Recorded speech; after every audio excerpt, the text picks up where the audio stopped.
मूसेवाला की मौत की सनसनीखेज थ्योरी।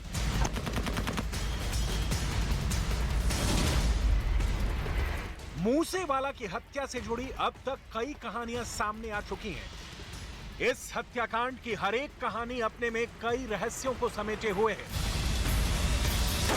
और शायद यही वजह है कि पुलिस हर रहस्य से पर्दा हटाना चाहती है।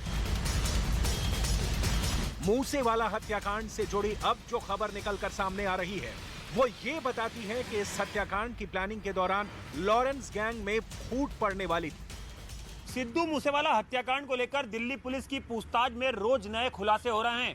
स्पेशल सेल की कस्टडी में मौजूद शूटर्स ने खुलासा किया है कि सिद्धू मूसेवाला हत्याकांड के बाद गिरफ्तार शूटर्स और उनके सहयोगियों के बीच वर्चस्व की जंग शुरू हो गई थी। स्पेशल सेल की तफ्तीश में खुलासा हुआ है कि मूसेवाला हत्याकांड के बाद गैंगस्टर सचिन बिश्नोई और गोल्डी बरार में से मूसेवाला को मरवाने की किसकी भूमिका सबसे अहम रही। इस बात को लेकर शूटर्स और शूटर्स की मदद करने वाले आरोपियों में फूट पड़ गई थी। बताया जा रहा है कि आरोपी प्रियव्रत फौजी का कहना था कि गोल्डी बरार की बदौलत मिशन कामयाब हुआ, जबकि सचिन भिवानी का कहना था कि सचिन बिश्नोई की बदौलत यह मिशन अंजाम तक पहुंच सका। सचिन बिश्नोई वही आरोपी है जिसने मूसेवाला की रेकी से लेकर आरोपियों को मूसेवाला की हत्या से जुड़ा हर सामान मंगाया था। सचिन बिश्नोई वही आरोपी है जिसने 2 जून को न्यूज 18 को फोन करके मूसेवाला हत्याकांड की जिम्मेदारी ली थी। उसी सचिन बिश्नोई के बारे में दावा किया जा रहा है कि वारदात से पहले 22 अप्रैल तक सचिन बिश्नोई पंजाब और हरियाणा में भी रह रहा था। यहां रहकर सचिन बिश्नोई लॉरेंस के इशारे पर हत्याकांड की साजिश और किरदारों को तैयार कर रहा था। स्पेशल सेल के सूत्रों के मुताबिक सचिन बिश्नोई का काम शूटर्स को ठहराने और उनको भागने में मदद करना भी था, लेकिन प्लानिंग को बनाने के बाद ही सचिन बिश्नोई विदेश भाग गया। ऑपरेशन मूसेवाला को अंजाम तक पहुंचाने के बाद शूटर्स की गोल्डी बरार और सचिन बिश्नोई से बातचीत एक वक्त के बाद बंद हो गई थी। ये वो वक्त था जब शूटर डर के मारे छिपने का ठिकाना ढूंढ रहे थे और इसी वक्त उनकी मदद की सचिन बिश्नोई के गुर्गे कपिल पंडित ने। स्पेशल सेल के सूत्रों के मुताबिक सिद्धू मूसेवाला की हत्या के लिए शूटर अप्रैल के बीच में ही पंजाब पहुंच गए थे। 20 तारीख के आसपास गोल्डी बरार के कहने पर जग्गू भगवानपुरिया के 3-4 गुर्गे प्रियव्रत और बाकी शूटर से मिले थे। जग्गू भगवानपुरिया के गैंग के भी गुर्गे मूसेवाला की हत्या में शामिल होने थे। इसको लेकर प्लान भी तैयार था। इस दौरान वारदात को अंजाम देने के बाद छोटी कार से भागने का प्लान था, लेकिन इसके लिए जग्गू भगवानपुरिया गैंग के शूटर्स तैयार नहीं हो रहे थे, क्योंकि उनका मानना था कि वारदात को अंजाम देने के बाद भागते वक्त बड़ी गाड़ियां होनी चाहिए। सूत्रों से मिली जानकारी के मुताबिक वारदात के कुछ दिन बाद जैसे ही गोल्डी बरार के ठिकाने और उसके नंबर के बारे में जानकारियां बाहर आने लगी, वैसे ही गोल्डी बरार ने खुद को अंडरग्राउंड कर लिया और यही वजह थी कि शूटरों की बात गोल्डी बरार से फिर बंद हो गई। यानी सचिन बिश्नोई और गोल्डी बरार दोनों ही विदेश में बैठकर साजिश का ट्रिगर दबा रहे थे, जबकि वारदात को अंजाम तक पहुंचाने वाले शूटर मिशन की कामयाबी का श्रेय अपने अपने आकाओं को देना चाहते हैं। मर्डर केस से जुड़ी हुई हर गुत्थी धीरे धीरे करके सुलझती जा रही है, कई कड़ियां अब खुलती जा रही हैं और पूरी साजिश आखिर किस तरीके से रची गई थी उसका धीरे धीरे करके पर्दाफाश होता हुआ यहां पर साफ दिख रहा है। और कैसे किस तरीके से विदेश में बैठकर साजिश पूरी रची गई थी मूसेवाला हत्याकांड को लेकर, वो भी अब साफ हो रही है।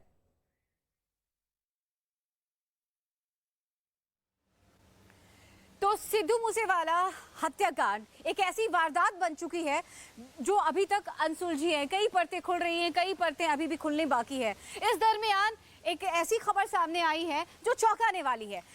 इस पूरे हत्याकांड में दो टीमों की इन्वॉल्वमेंट थी, यानी कि टीम ए, टीम बी। किसी भी परिस्थिति में अगर इस वारदात को अंजाम देने में टीम ए नाकाम रहती तो काम होता, जिम्मा होता टीम बी का। तो टीम ए के बारे में सबने बात की। आज न्यूज 18 इंडिया की टीम बात कर रही है टीम बी की। दिखाते हैं आपको टीम बी की इनसाइड स्टोरी।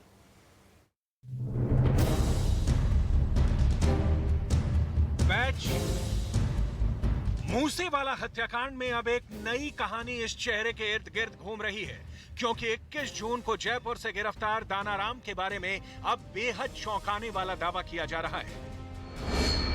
पहले दावे के मुताबिक दानाराम मूसेवाला हत्याकांड के शूटरों की बी टीम में था, जबकि दूसरे दावे के मुताबिक जिस शूटर दीपक मुंडी की तलाश में पुलिस की टीम लगी हुई थी, असल में वही दानाराम सियाग है। और आइए अब आपको सबसे पहले दावे की कहानी समझाते हैं। सूत्रों की माने तो सिद्धू मूसेवाला अगर बच जाते तो उनकी हत्या के बैकअप के लिए बाकायदा एक बी टीम बनाई गई थी। इसी बी टीम का हिस्सा था बदमाश दानाराम। यानी अगर ए टीम का हमला नाकाम रहता तो बी टीम वारदात को अंजाम देती। दानाराम का काम था कि ए टीम के शूटर जब मूसेवाला की हत्या करें तो उन्हें सुरक्षित ठिकानों पर पहुंचा दिया जाए और उनके हथियार लेकर बी टीम को सौंप दिए जाए। मूसेवाला हत्याकांड की इसी बी टीम का अहम किरदार दानाराम सियाग भी है। दानाराम को 21 जून को गिरफ्तार किया था।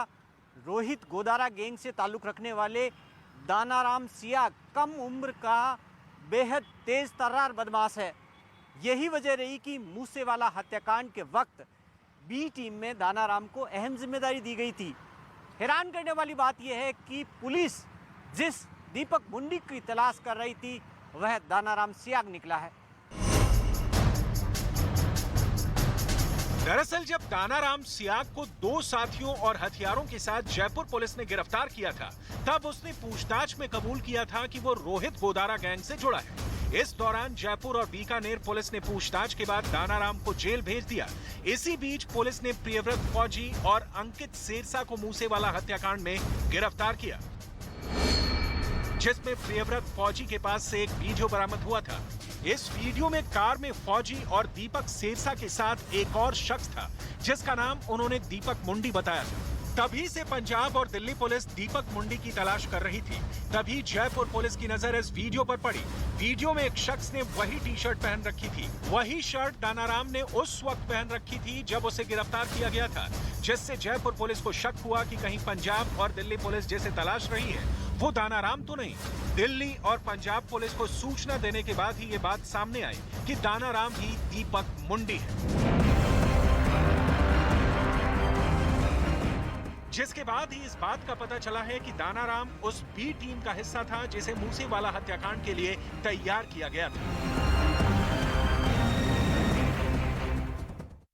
और अब एक नजर मूसेवाला मर्डर केस में अब तक के बड़े अपडेट्स पर। मूसेवाला हत्याकांड में बड़ा खुलासा। फर्जी पासपोर्ट पर देश छोड़कर दुबई फरार हुआ गैंगस्टर सचिन बिश्नोई। भागने से पहले सिद्धू मूसेवाला मर्डर की तैयारी की पूरी प्लानिंग की थी। मूसेवाला हत्याकांड की जिम्मेदारी लेने वाले गैंगस्टर सचिन बिश्नोई पर बड़ा खुलासा। दिल्ली में बना था फर्जी पासपोर्ट। संगम विहार के एक पते का किया गया था इस्तेमाल। फर्जी पासपोर्ट में सचिन बिश्नोई का नाम तिलक राजा टुटेजा लिखा गया। पिता की जगह भी बदला गया नाम। 21 अप्रैल तक देश में ही था सचिन बिश्नोई। सामने आई मूसेवाला हत्याकांड के शूटर्स की तस्वीर। हथियारों के साथ मस्ती करते दिखे सभी आरोपी। कार में बनाया गया था वीडियो। सचिन चौधरी था शूटर्स का सबसे बड़ा लॉजिस्टिक सपोर्टर। वारदात के बाद आरोपियों को मानसा से भागने के लिए की थी पूरी व्यवस्था। पैसा, गाड़ी, होटल और खाने पानी का भी किया था इंतजाम। मूसेवाला मर्डर केस का सामने आया राजस्थान कनेक्शन। जयपुर के गिरफ्तार हुए दानाराम शूटर्स को मदद पहुंचाने का शक। प्रियव्रत फौजी से पूछताछ में हुआ था दानाराम के नाम का खुलासा। जयपुर से पकड़े गए शूटर दानाराम का बयान। हत्याकांड को अंजाम देने के लिए बनाई गई थी 2 टीमें। अगर ए टीम फेल हो जाती तो बी टीम वारदात को देती अंजाम। दानाराम के पास थी शूटर्स और हथियारों को सुरक्षित ठिकाने पर पहुंचाने की जिम्मेदारी। न्यूज 18 से बातचीत में लॉरेंस बिश्नोई की वकील राजवंत कौर बोली, अपनी सुध-बुध खो बैठा है लॉरेंस बिश्नोई। मर्डर केस में उसे बेवजह फंसाया जा रहा। मूसेवाला मर्डर केस के लिए शूटर्स को दिए गए थे 1 करोड़। पुलिस की पूछताछ में आरोपियों का खुलासा। हर शूटर को दिए थे 5 लाख रुपए। मूसेवाला हत्याकांड में स्पेशल सेल की पूछताछ में खुलासा। हत्याकांड में लॉरेंस बिश्नोई गैंग में मैची थी खींचतान भूमिका को लेकर सचिन बिश्नोई और गोल्डी बरार के शूटर्स और मदद करने वालों के बीच पड़ी थी फूट।